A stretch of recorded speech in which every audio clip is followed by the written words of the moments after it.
Hello and welcome to Historical Accounts. Today we are looking at the USS Sailfish, SS-192. Now, this submarine actually had a rather interesting life. It actually started off as another submarine, the USS Squalus. It sank during a training exercise, would be recovered, and redeployed as a new submarine, the USS Sailfish, and would have an impressive career during World War II. So let's go ahead and look at this rather interesting and unusual story of the USS Sailfish. Now, as I stated, the Sailfish actually started off as a submarine known as the USS Squalus. Now, the Squalus was a Sargo-class submarine, and the Sargos are important because the Sargos were the first submarines deployed by the United States during World War II, and they would actually be the first submarines to sink Japanese ships. Sadly, the submarine named Squalus would actually not be a part of this group.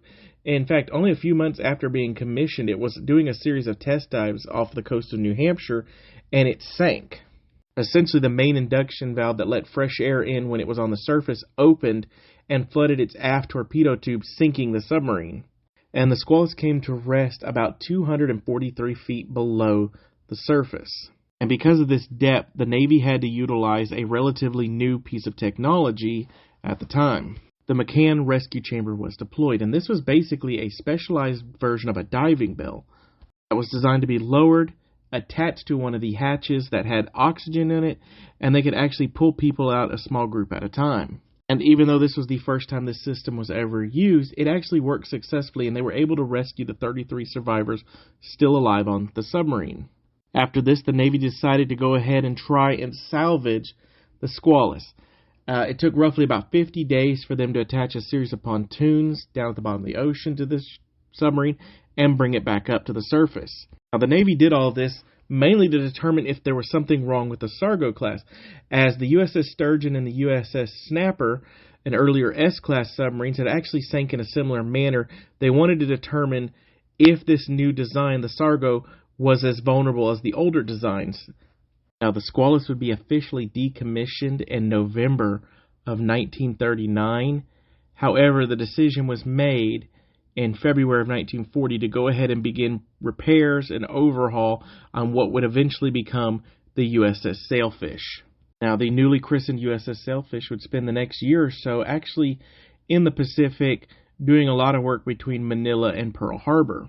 And after the Pearl Harbor attack, she would join all the other Sargo classes, beginning to patrol and protect American interests in the Pacific. In fact, she actually spent her first couple of weeks of the war dodging multiple attack attempts against her, including being attacked by a destroyer, and had as many as 18 to 20 death charges used against it. During the Sailfish's third patrol, she came upon what she thought would be her most valued prize, what was believed to be the Japanese aircraft carrier Kaga.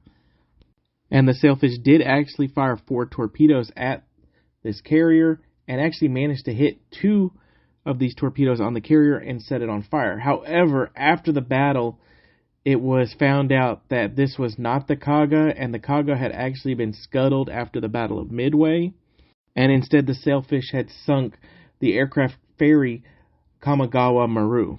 Still a pretty valuable target.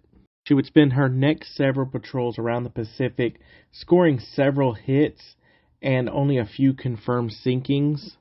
During her 8th patrol, she would actually encounter one of her most daring events, where after attempting to sink a convoy, she would be pursued for 10 hours and have almost 100 death charges launched at her before she managed to get away. But it is during her 10th patrol in 1943 that she finally gets a real prize, the Japanese aircraft carrier Chuyo. And this was rather a daring feat, as it decided to make its attack during the middle of a typhoon. And the Sailfish actually managed to fire 4 torpedoes with 2 hits, dive, and then come back and fire another 2 to finish off the Chuyo. Then the following morning, after the ship had essentially been abandoned, they fired another spread of torpedoes to make sure that it went down to the bottom. And this would be the first Japanese aircraft carrier to be sunk by an American submarine during the war. Now, sadly, in a fate of irony, there were actually American prisoners of war on board, including those from the USS Sculpin, and the Sculpin had actually been the submarine to help save the Squalus when it had sunk.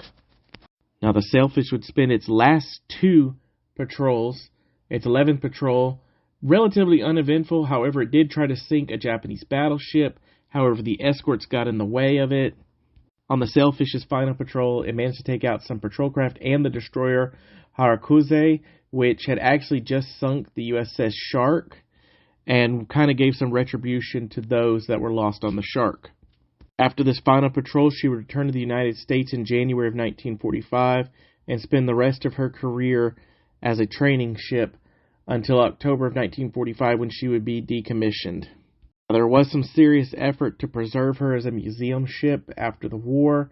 However, all of this fell through, and she was supposed to be sunk as an atomic weapon target in 1946. However, this was held off, and she would eventually be sold for scrap, but her conning tower was preserved and can be still seen in Portsmouth Naval Shipyard.